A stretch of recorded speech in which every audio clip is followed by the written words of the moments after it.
being more successful than her. But Amy's weight gain was not my fault.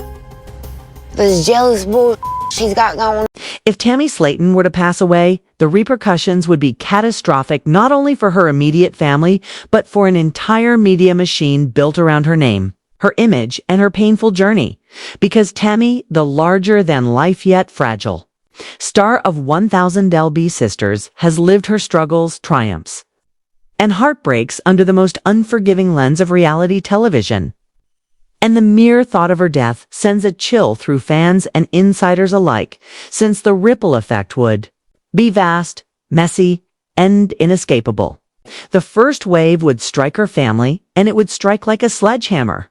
with Amy, her younger sister, collapsing under the weight of loss, regret, and unbearable guilt, crying out that she had tried everything to save Tammy, that she begged her to change, that she stayed up nights worrying that this exact outcome would come to pass. Yet now that it had happened, there would be nothing left but grief, disorientation, and the crushing question of what happens next, because the Slaton family's already fragile balance would shatter. Amanda would rage at the unfairness, Chris would be eaten alive by powerlessness, and Misty would retreat into silence, while at the same time the phone lines of journalists, tabloids, and entertainment outlets would explode with the urgent news. Tammy Slaton dead at 38. Headlines plastered across Twitter, Instagram, Facebook, and YouTube within minutes. Hashtags trending globally as fans flooded social media with shock, sorrow, tributes, and in some cases, cruel glee, a grotesque mixture of love, mockery, and blame that reflects the polarized way Tammy was received by the world. But while the fans react, the family would not only face grief but a legal and financial minefield, because Tammy never left a formal will, leaving her estate such as it is vulnerable to contesting claims with TLC contracts, royalties from appearances, and income from social media now up for grabs, tangled up with mounting medical bills and hospital debts. And in the absence of clarity, the family would be forced into courtrooms, their grief broadcast again as public spectacle, while judges, lawyers, and opportunists carve through the remnants of Tammy's financial life. Amanda perhaps insisting on a fair division, Chris demanding accountability, and Amy, who stood as Tammy's closest caregiver, claiming stewardship not only over her sister's memory but her assets, a move that could spark bitter infighting, that the tabloids would devour with merciless hunger, because tragedy in the Slaton family has always doubled as entertainment for millions. And this, the ultimate tragedy, would be no exception. And meanwhile, behind the glossy TLC curtains, executives would scramble and panic, because somewhere in the vault sits footage hours,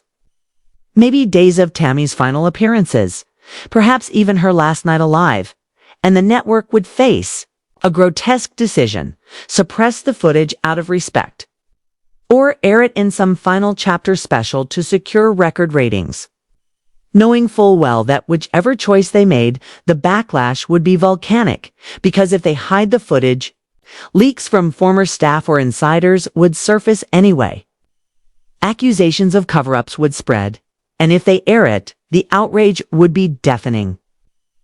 With fans accusing TLC of exploiting a woman's death for money, a charge they could never escape, the family, especially Amy, would be thrust into a position of war with the network. Her grief weaponized in public posts, tearful live streams, and statements denouncing TLC for violating her sister's dignity. And yet, even as Amy fought for privacy, the contractual fine print might betray her, because TLC owns the rights to much of the footage, meaning they could argue they have every legal justification to release it. A battle that would move from press releases to lawsuits to televised interviews every step further, fracturing a family already pulverized by loss. At the same time, the internet would become a savage battleground, with one faction of fans creating heartfelt tributes, petitions for greater awareness of obesity-related health struggles, and memorial montages celebrating Tammy's courage and humanity, while another faction would sharpen their knives, writing comments that Tammy brought this on herself, that the show encouraged her self-destruction, that Amy and her family failed her, and lurking beneath it all, a darker narrative would grow, that reality television itself, by profiting off of human suffering, created the very conditions that made Tammy's death inevitable, an argument amplified by ethicists, journalists, and health experts who would step into the spotlight, publishing think pieces and going on talk shows to denounce TLC, demanding reforms to how reality stars are treated, monitored, and protected. But while the media circus roared, Amy would spiral in private, because the psychological toll of losing Tammy would be unbearable. Her already strained mental health cracking under the weight of survivor's guilt, trauma bonding, and public pressure, her responsibilities as a mother colliding with a new identity as the sister left behind, and she might lash out, retreat, relapse into unhealthy coping mechanisms, or in moments of crushing despair, confess she no longer knew how to live without Tammy, a confession fans would latch onto as both heartbreaking and sensational, dissecting her every word for clues about her state of mind, while critics on the other side would accuse her of leveraging grief for clout, the cruel cycle of exposure repeating itself. Meanwhile, the existence of unseen footage of whispers proved True would remain the most morally radioactive element of the saga. Because if there is tape of Tammy gasping, struggling, or calling for help in her final moments, then the decision of what to do with it could ignite lawsuits, boycotts, and possibly government inquiries into the ethics of reality TV production. Since broadcasting death itself crosses a line few networks dare tread, yet the lure of ratings might push TLC to flirt with that abyss, packaging it as a tribute while fans and family alike call it exploitation, and perhaps Amy, in a climactic confrontation, would denounce the network so passionately that it became a viral moment in itself, drawing sympathy and solidarity even as she burned bridges that once supported her. And beyond the immediate storm lies the long-term impact. Because Tammy's death would not fade quietly into the annals of reality TV trivia, but instead become a flashpoint in cultural conversations about obesity, healthcare, media exploitation, and the fragility of life under the spotlight. With academic panels, documentaries, and endless podcasts unpacking what her story means, whether the world could have saved her, whether she was doomed from the start, and what it says about audiences that millions tuned in weekly to watch a woman teeter on the edge of survival, plotting her victories but also reveling in her failures. In that sense, Tammy's hypothetical death would transform her from a controversial reality star into a tragic cultural symbol, the embodiment of how society consumes suffering as entertainment. And in the years that follow, Amy might channel her pain into advocacy, perhaps writing a raw, unflinching memoir about her sister, their struggles, and the behind-the-scenes manipulations of television. A book that would strike a nerve with readers who see in her story both a cautionary tale and a plea for empathy. And whether Amy stays in the spotlight or retreats forever, her bond with Tammy would continue to haunt her, shaping her every step, as she grapples with grief, motherhood, and survival in a world that won't stop watching. And for fans, the loss would linger too. Not just as sadness, but as a nagging question of complicity, forcing them to ask whether their viewership, their tweets, their laughter, and their memes helped build the machine that consumed Tammy. And whether the next tragedy is already being filmed under the same unblinking lights. Because in the end, Tammy Slaton's death, it were to happen this way, would not just be the end of a reality star's journey, but the exposure of an entire industry's darkest truths. A mirror held up to a society that cannot look away from pain, even as it destroys the very people it claims to love. And thank you. All right, bye-bye. Dr. Smith saved Tammy's life today. He might not have a cape. Amy Slaton has recently revealed that she has been eating healthy, that holds major significance in her ongoing journey of weight management and recovery after years of struggling with obesity, food addiction, and the pressures of raising children while in the public eye, because the reality is that Amy has always been torn between her identity as a mother and her responsibility toward her own health. And now, after the roller coaster of fame and criticism from 1000 LB Sisters, it seems she is trying harder than ever to regain control of her life and well-being. While Season 7 of the hit TLC show focused largely on Tammy's remarkable weight loss makeover, which included not only bariatric surgery but also her much-publicized skin removal operation, Amy found herself in the center of controversy for a very different reason, as she was criticized for quickly accepting Brian Lever's marriage proposal after only 4 months of dating, and moving forward into a serious relationship while her own fitness progress seemed to stall, leading many fans and critics to speculate that she had simply given up on reducing her weight because she had already achieved her lifelong dream of becoming a mother. These harsh judgments did not escape Amy's notice, and while she has never shied away from speaking openly about her struggles, it is likely that the endless commentary on her personal choices motivated her to once again put her health first, forcing her to take accountability for letting her attention slip and sparking a renewed effort to get back on track. Amy has always been candid about her emotional eating habits, often admitting that stress, depression, and the overwhelming responsibilities of motherhood pushed her toward food as a coping mechanism. But recently, she has shown a visible improvement in both her eating habits and emotional state, which she attributes to a more balanced diet and a new sense of purpose. According to her latest updates, Amy is fully committed to a healthier lifestyle. And while she still carries the weight of being the primary caregiver for her 2 sons, Gage and Glenn, she has learned how to balance her parenting duties with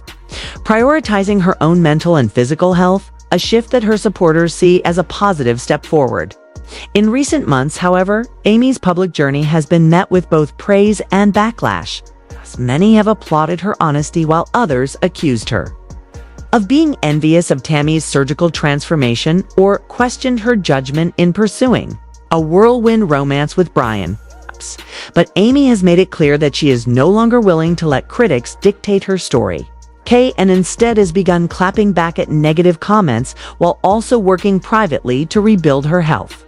Although she has gained and lost weight at different points in her journey, Amy has proven that she is still fighting for progress, even if setbacks occasionally spark concern among fans who worry that she may be jeopardizing the results of her gastric bypass surgery, which she underwent in 2019 under the care of Dr. Charles Proctor. To understand Amy's complicated relationship with her body, it is important to remember where she started when the show premiered in 2020. Amy weighed over 400 pounds and Tammy over 600, their combined weight forming the basis of the show's title, 1000 LB Sisters. While both underwent weight loss surgery and have since shed incredible amounts of weight, Amy's progress has always been mixed, partly because her initial motivation was motherhood more than personal fitness. After shedding around 125 pounds, Amy was able to conceive and later gave birth to 2 healthy sons, something that gave her immense joy but also diverted her focus from consistent weight loss. And while she celebrated losing a total of 169 pounds, by season 6, weighing in at 237, her doctors have reminded her that she still needs to lose at least 30 more pounds to qualify for skin removal surgery. Fans were encouraged by her journey, but they became concerned again when Amy was spotted in social media videos eating fast food late at night with Brian, including a widely discussed TikTok clip in which she was seen trying a Mr. Beast burger,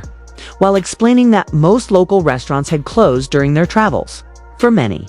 this triggered worry because of the risks of overeating after gastric bypass.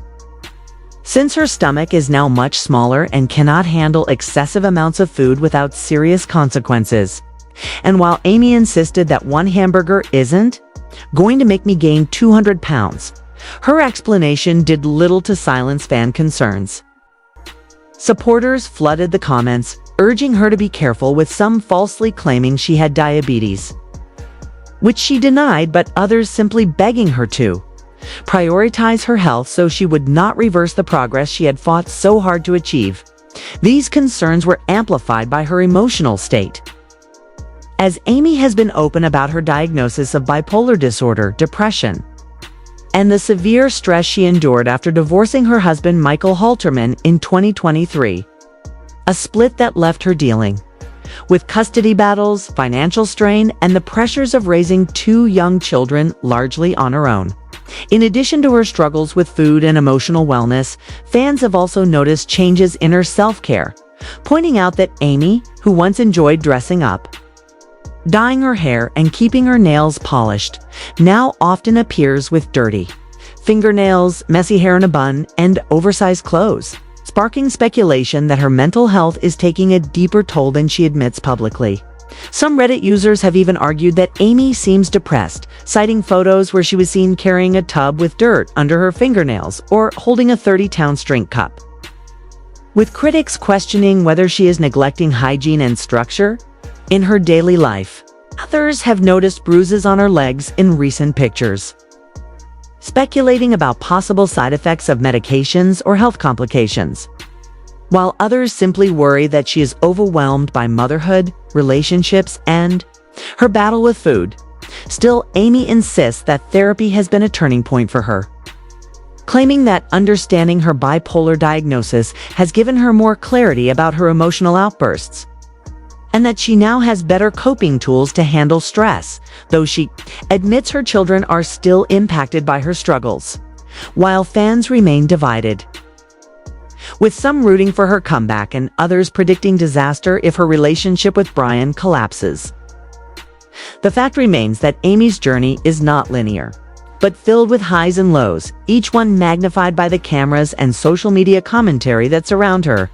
What fans want most is for Amy to succeed, not only for her own happiness, but for the future of her children who need her to be healthy, stable, and present. And while Amy often comes across as defensive when criticized, there is little doubt that she knows the stakes and wants to make lasting changes, even if the process is slower and messier than audiences expect. For now, Amy has stated that her 2025 goals are to refocus on her weight loss, improve her mental health, and strike a healthier balance between caring for her children and herself. But whether she can maintain this commitment amid the constant pressures of reality television, relationship drama, and the temptations of old habits remains to be seen. The ongoing scrutiny of Amy Slaton's life proves how invested fans are in her story, as every choice she makes, from eating a burger to wearing a messy bun, sparks heated debates about whether she is slipping backward or pushing forward. And while her critics see failure, others recognize a woman who has survived poverty, trauma, obesity, and the intense glare of reality TV while still trying to do right by her children. Her health,